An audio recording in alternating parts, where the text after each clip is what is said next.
Boa noite a todas, boa noite a todos que estão nos acompanhando aqui nessa sexta-feira de quarentena, mais uma sexta de quarentena aqui no Facebook. Nós vamos iniciar agora a nossa live diária que nós temos feito já toda noite, desde o início da semana.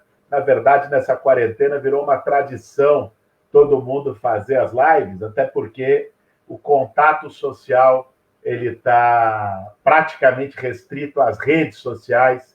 Então, é um espaço onde a gente pode fazer os debates necessários, fazer também as pressões necessárias, como têm sido feitas diante do governo do Bolsonaro e a maneira irresponsável como lida com a pandemia do coronavírus. O pessoal está começando a chegar aqui na nossa live, já deve estar observando aqui pela tela que hoje nós temos um convidado mais do que especial, um militante histórico muito querido de toda a esquerda brasileira, de todos os progressistas, de todos aqueles que acreditam numa nova sociedade, e um lutador que se caracterizou ao longo das últimas décadas, eu diria, como um dos maiores defensores, se não o maior defensor da proposta da renda básica, né? O Suplicy vai poder falar hoje um pouco para a gente sobre isso, até porque esse assunto agora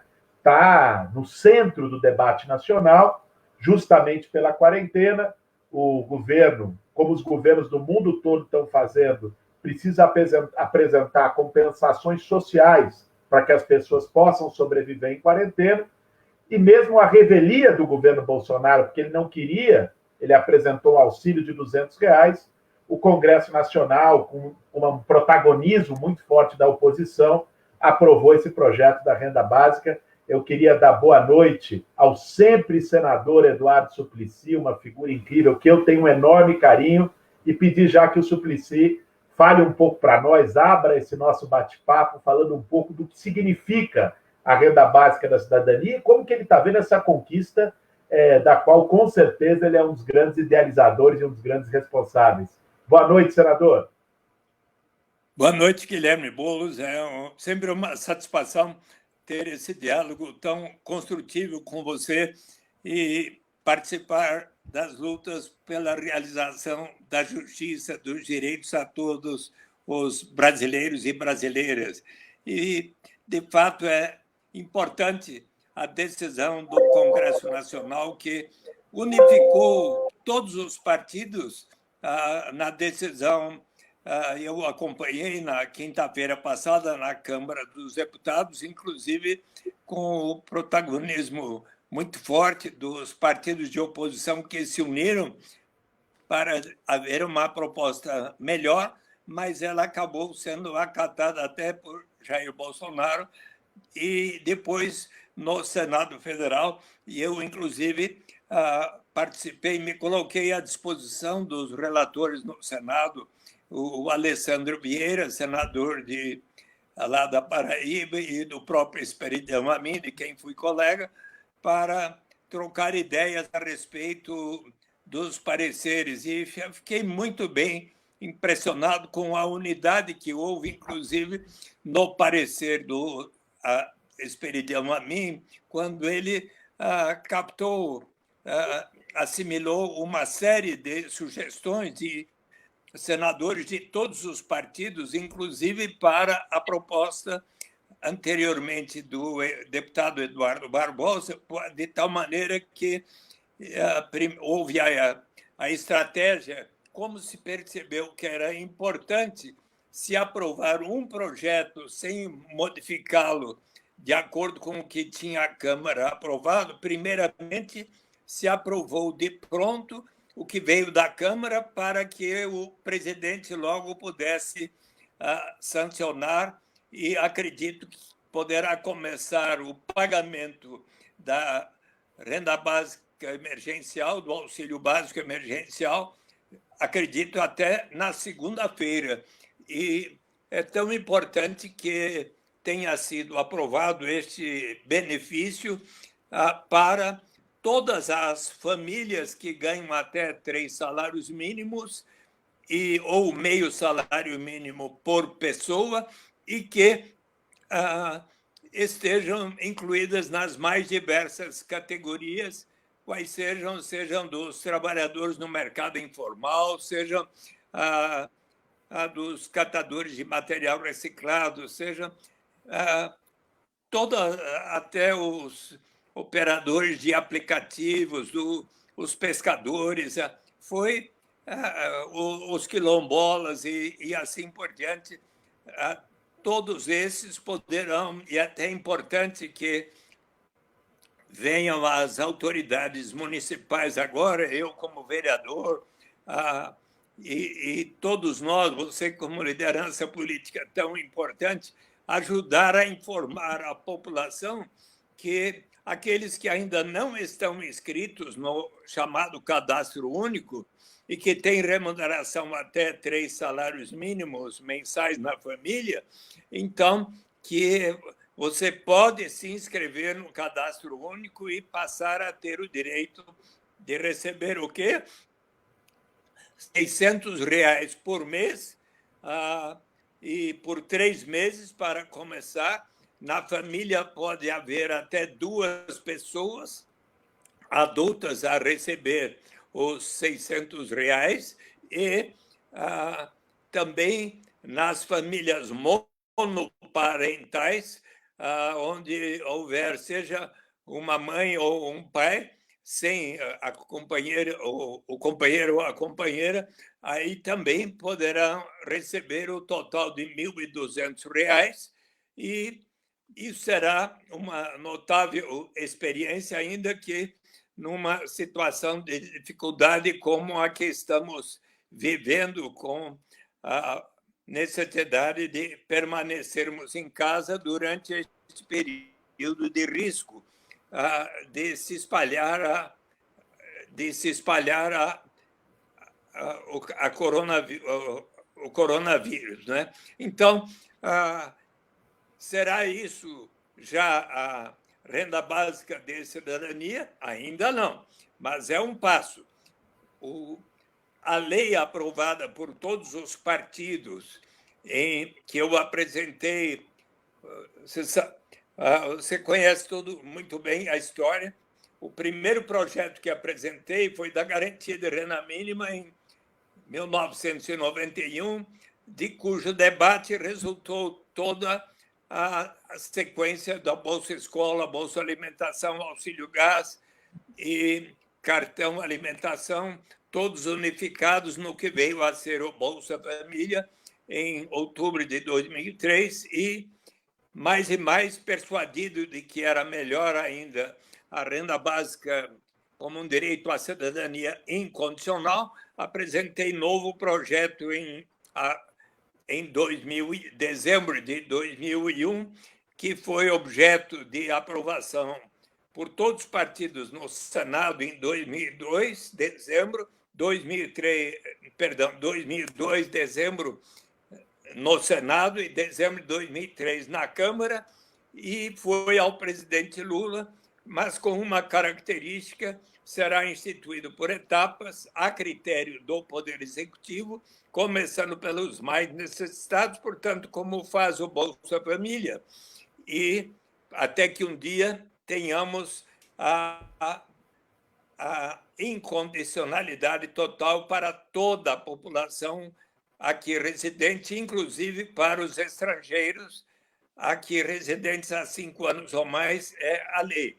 E eu quero, mais uma vez, cumprimentá-lo, porque no seu programa de governo, como candidato à presidência, aliás, como também no de Fernando Haddad, de Marina Silva, até defendido também por Pércio Arida, que era o principal mentor econômico de Geraldo Alckmin, em todos esses programas havia o caminho da renda do Bolsa Família até a renda básica de cidadania como um propósito expresso no seu programa, o que muito me entusiasmou. E eu quero aqui registrar que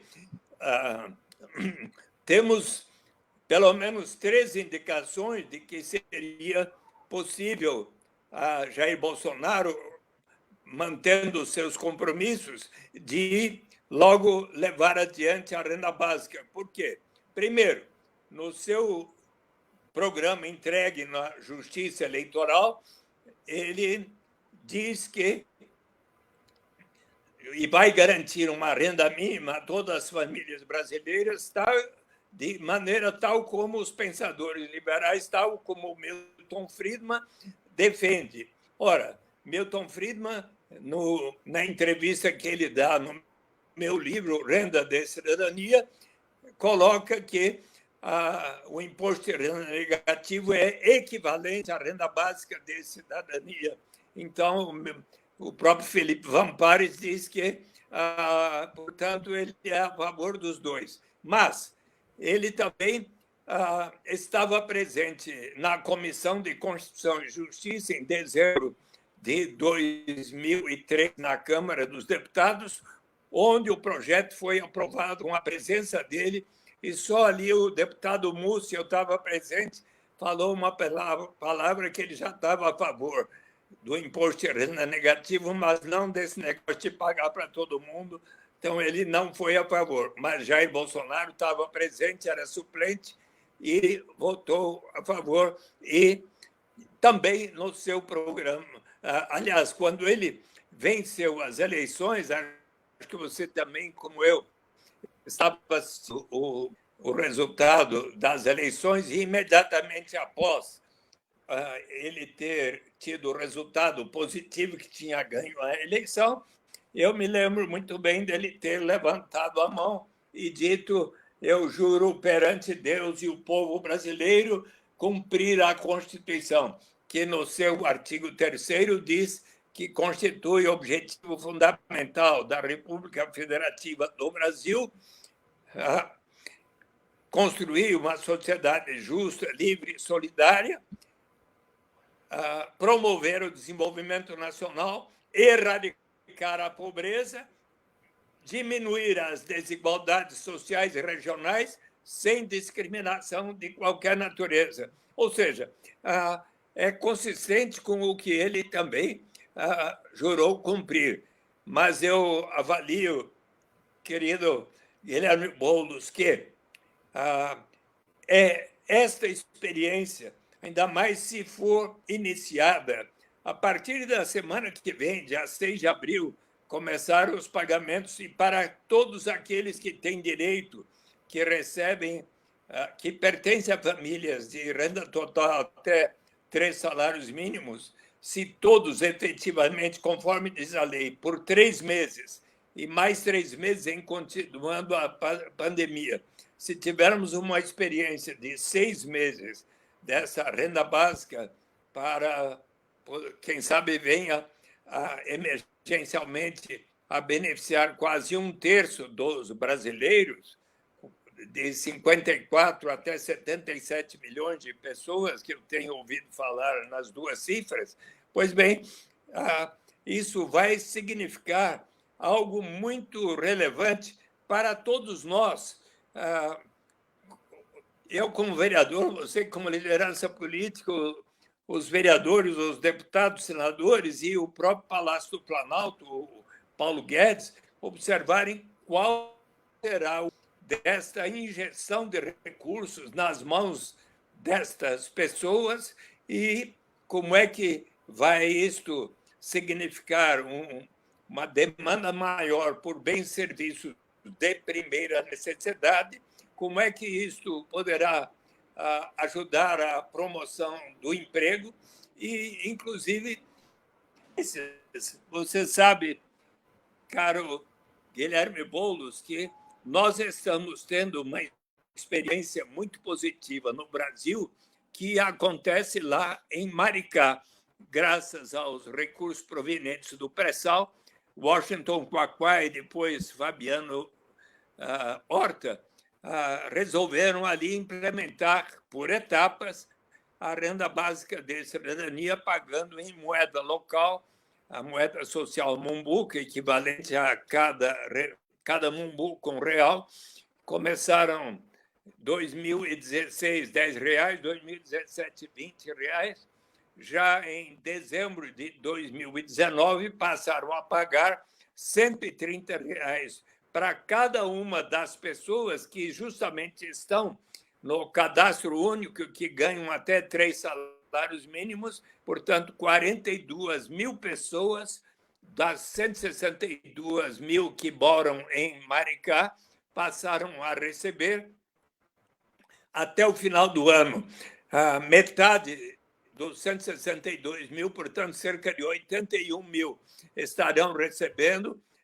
Fui informado ontem pelo secretário de Desenvolvimento Econômico de Maricá que vai ser aumentado de 130 para R$ 300 por pessoa, e até o 5º ano, Maricá terá o pagamento de universal para todos os seus 160 e tantos mil habitantes que estarão ali. E o que acontece de interessante, Senador, examinar os seus efeitos. Quais são um efeito, por exemplo, muito importante? Segundo me relatou ontem o secretário de Desenvolvimento Econômico, enquanto no Rio de Janeiro, neste último período, desses últimos 2, 3 anos, teve aumento do desemprego, em Maricá, em 2017 para 18 para 19, todos os meses cresceu o nível de emprego formal na cidade. Ou seja, Maricá está sendo um laboratório, mas agora essa experiência vai ser muito significativa. Desculpe interrompê-lo, mas porque... Claro. Um ponto agora que eu acho que é a pena a gente também desenvolver numa perspectiva que é a seguinte. Maricá e outros casos que ocorreram pelo planeta com a perspectiva de que a renda básica pode ser não apenas uma política emergencial, como ela está sendo tratada agora pela pandemia do coronavírus, mas ela pode e deve se converter numa política permanente.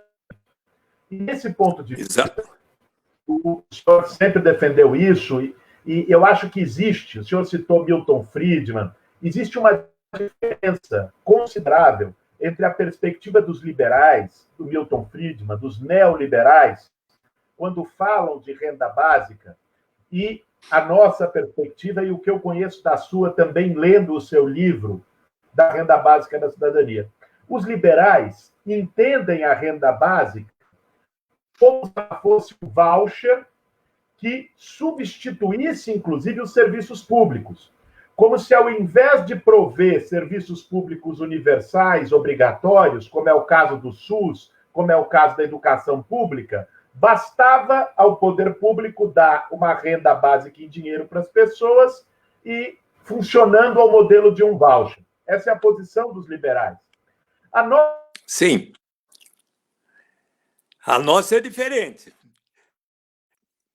E é muito interessante que, neste episódio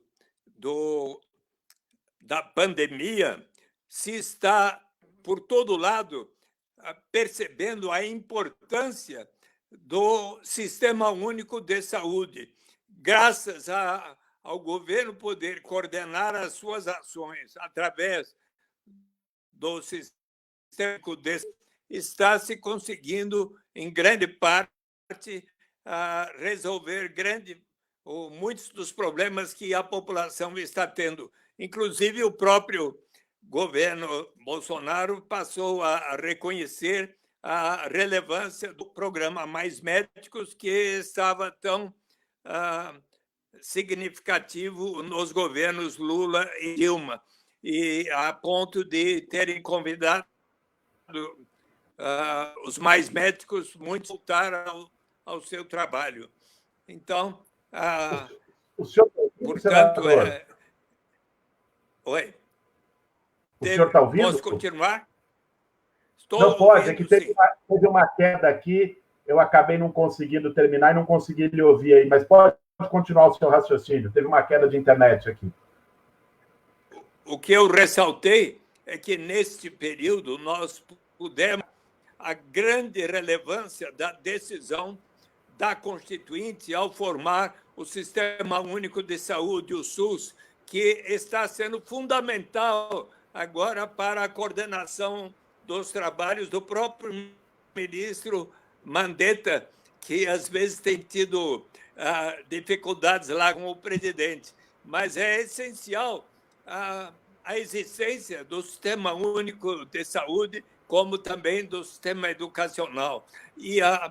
Mas, claro, Milton Friedman defende, mas outros economistas, como Abba Lerner, como Oscar Lange, como James Tobin, como o próprio John Maynard Keynes. Em 1939, John Maynard Keynes escreveu Como Pagar pela Guerra, que a Inglaterra ia ter, e ele, então, disse que era necessário se reservar o que precisaria para a defesa, mas como iria haver problemas sociais, era necessário se separar dos 5 bilhões de libras esterlinas do produto interno bruto da Inglaterra, se separar de libras esterlinas para pagar uma renda básica. Também defendida, John Robinson escreveu, vamos pagar uma libra esterlina a cada sábado para todas as pessoas. Mas isto é defendido no mais largo espectro de pensadores. Você conhece muito a expressão daquilo que, na crítica ao programa de Gotha, foi expresso por Karl Marx, quando ele disse que a sociedade mais amadurecida, os seres humanos vão se portar de tal maneira que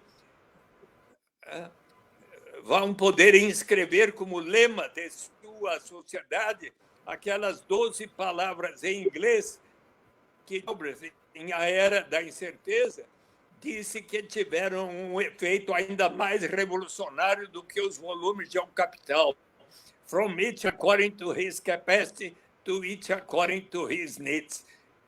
Mas, Hermes, certo dia, quando eu expus para as conferenciais de base a proposta da garantia de uma renda para todos, na Conferência Nacional dos Bispos do Brasil, eis que, presidindo a reunião, estava o saudoso Dom Luciano Mendes de Almeida, que então me disse, porque eu tinha citado dezenas de favor da proposta, e daí citei Karl Marx, e ele falou, Eduardo, você não precisa citar o Karl Marx para defender a sua proposta, porque ela é muito melhor defendida por São Paulo na segunda epístola aos Coríntios. Então, eu li essa epístola e sempre cito São Paulo aos corintianos e Karl Marx, porque São Paulo diz aos corintianos, todos nós precisamos sempre seguir o exemplo de Jesus, que, em sendo tão poderoso, resolveu se solidarizar dentre os mais pobres e viver entre eles, de tal maneira que, conforme está escrito, para que haja justiça, para que haja igualdade, toda aquela pessoa que teve uma safra abundante não tenha de mais, toda aquela pessoa que teve uma safra pequena não tenha de menos. É uma questão de bom senso. E, querido Guilherme Boulos, gostaria aqui de aproveitar aqui para estar com o nosso amigo aqui tão importante na história dos fundamentos da renda básica. Você lembra quem é que está aqui? Eu não estou conseguindo enxergar, sabe? A imagem não está muito boa. Quem é?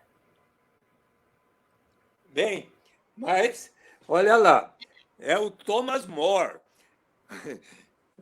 O Thomas More viveu... Grande filósofo da utopia. More, o autor de Utopia. Ele, no seu livro Utopia, no diálogo tão interessante a respeito da pena de morte que instituída era no início do século XVI, não havia contribuído para diminuir a criminalidade violenta, os assaltos, os roubos ou os assassinatos.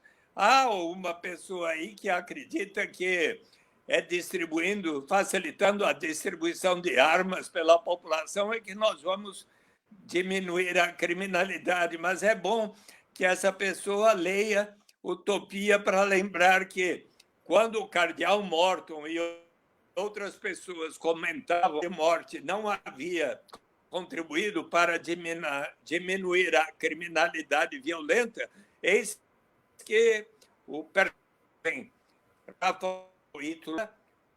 o seguinte: muito mais eficaz do que infligir estes castigos horríveis a quem não tem outra alternativa, senão de primeiro tornar-se um ladrão para daí ser transformado em cadáver, é para a sobrevivência das pessoas. E, com base nesta reflexão, um amigo de Thomas More, em 1526, escreveu para o prefeito da cidade flamenga de Bruges: de subvenzione paupera dessive necessitados, um tratado de subvenção aos pobres, onde pela primeira vez propõe a garantia de uma renda para a população de Bruges. Ou seja, Thomas More está aqui, nosso amigo Guilherme Boulos. Muito bem, senador. Senador, eu queria lhe colocar uma última questão antes da gente encerrar essa nossa live de hoje, que tem a ver, sim, o senhor fez uma exposição brilhante como conhecedor do assunto, que é sobre a história da renda básica, o que ela representa, o seu princípio filosófico, inclusive, que eu acho que está cada vez mais em voga, principalmente quando a gente considera um mundo com inteligência artificial, com o advento do 5G, onde categorias inteiras de trabalhadores vão se tornar prescindíveis no campo produtivo, na lógica capitalista, inclusive, e que as pessoas vão precisar sobreviver. Então, a renda básica, ela entra, eu acho, inclusive, como um debate histórico, como uma perspectiva necessária de longo prazo para a sobrevivência da humanidade como um todo, a partir da transformação das relações produtivas. Agora, eu queria trazer um ponto mais aqui para o nosso dia a dia, para o nosso cotidiano. A renda básica foi aprovada no Congresso Nacional entre R$ 600 e R$ 1.200. Já dissemos aqui, mas como tem muita fake news rodando, sempre é bom reafirmar que essa foi uma conquista dos partidos de oposição, uma pressão muito forte. Não era a proposta do Bolsonaro originalmente, não era a ideia do governo, e o governo está criando uma dificuldade imensa para poder iniciar a implementação. Me preocupa muitíssimo, senador. Esses últimos dias eu fui participar da campanha que o MTST fez de solidariedade, montou um fundo solidário ao sem-teto e tem distribuído cesta básica, materiais de higiene nas favelas, nas comunidades e entre o povo de rua. E eu fui participar de distribuições essa semana e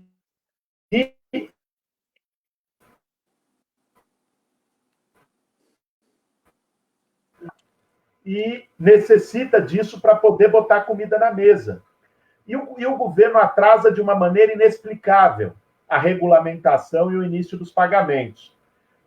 A nossa perspectiva, o senhor disse aqui no início também, que isso no começo da semana que vem possa já estar chegando na conta das pessoas, mas o Bolsonaro não deu qualquer garantia nesse sentido, nem ele, nem o Onyx Lorenzoni, que agora é o ministro responsável pela área, muito menos o Paulo Guedes, o que nos preocupa muito.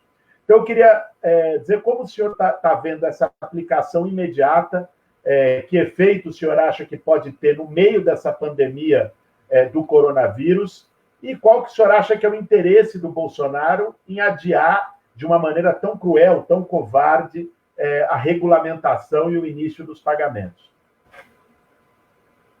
Bem, eu aqui aproveito para, nesse nosso diálogo, que é público, para transmitir ao presidente Bolsonaro, ao ministro Onyx Lorenzoni, ao ministro Paulo Guedes e ao próprio ministro da Saúde,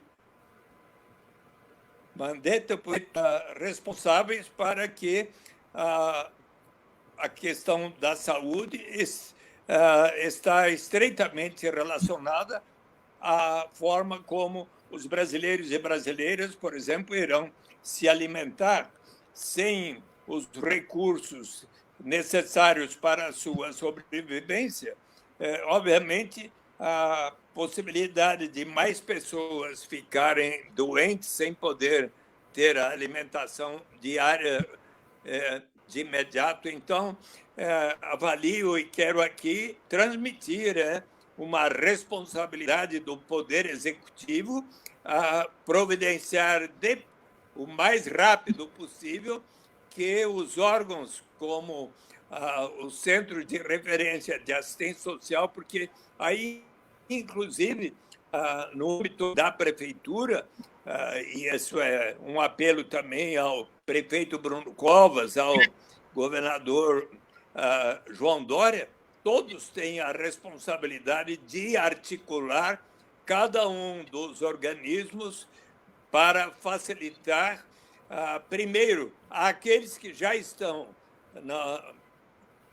inscritos no cadastro único e que têm o direito de receber, que comparecer já à Caixa Econômica Federal, ao Banco do Brasil, até as lotéricas, para saberem se eles podem, de pronto, obter os R$600 ou até R$1.200, se for conforme diz a lei, para as famílias mais numerosas. E que possam, e também que se dê a informação concreta para as pessoas que ainda não estão no cadastro único, mas que têm o direito de estar e, portanto, estarem recebendo. E então quero somar a minha voz à sua e cumprimentá-lo também pela iniciativa do Fundo Solidário ao Sem Teto, esta vaquinha.com.br ajude o Sem Teto a enfrentar o coronavírus, que neste seu programa você está convidando as pessoas para contribuírem, tá bom? Muito obrigado, senador. Obrigado aí também pela divulgação desse Fundo Solidário que está ajudando muita gente. E eu quero terminar lhe parabenizando do fundo do coração, porque essa vitória tem acho que um peso para todos nós da renda básica, mas para o senhor em particular. O senhor tem sido um combatente, eu sou testemunha disso. Já vi o senhor falar em muitos espaços, inclusive em assembleias, em ocupações sem teto, para o povo das favelas, em todo canto, sobre a renda básica. É um ponto que o senhor martela, bate há muitos anos, e agora, ainda que numa situação muito crítica, mas se tornou realidade, e eu acho que a gente tem que batalhar para que permaneça e se torne uma política permanente do Estado brasileiro para atender o nosso povo e, sobretudo, o povo mais pobre, o povo mais vulnerável, e o caminho, sem dúvida nenhuma, é a solidariedade. Muito obrigado, senador, pela generosidade, pelo aceite do convite e muita força. Boa noite para o senhor. Muito obrigado, Guilherme Boulos, e vamos continuar juntos nesta batalha. Agradeço muito o seu convite, fiquei muito feliz e contente de colaborarmos juntos para essa causa, que é a causa também do Papa Francisco, que iria reunir 2.000 jovens em Assis, e você sabe que eu fui convidado são 250 jovens brasileiros que vão estar lá, foi adiado para novembro. Eles me convidaram para falar para eles a respeito da renda básica, alguns meses atrás, lá na PUC, e gostaram da proposta, e então eu fui convidado para estar lá também, junto com... lá vai estar o Amartya Sen, o Jeffrey Sachs, alguns dos maiores economistas. Então, me convidaram, embora eu seja um jovem de 78 anos, para estar lá dialogando com eles, e eu acho que este instrumento é aqueles que o Papa Francisco avalia como importante quando ele diz: aos chefes de Estado: coloquem em prática aqueles instrumentos de política econômica que signifiquem a realização da justiça para que, então, haja a paz. Então, é com esse objetivo que gostaria de fechar com vocês, com um grande abraço a você e a todos os ouvintes desse nosso diálogo. Um abração, muito obrigado por essa oportunidade. Abração, senador. Se cuida, hein? Se cuida nessa quarentena aí e fique em casa. Estou bem em casa, sim. Obrigado. Um grande abraço. Um abração.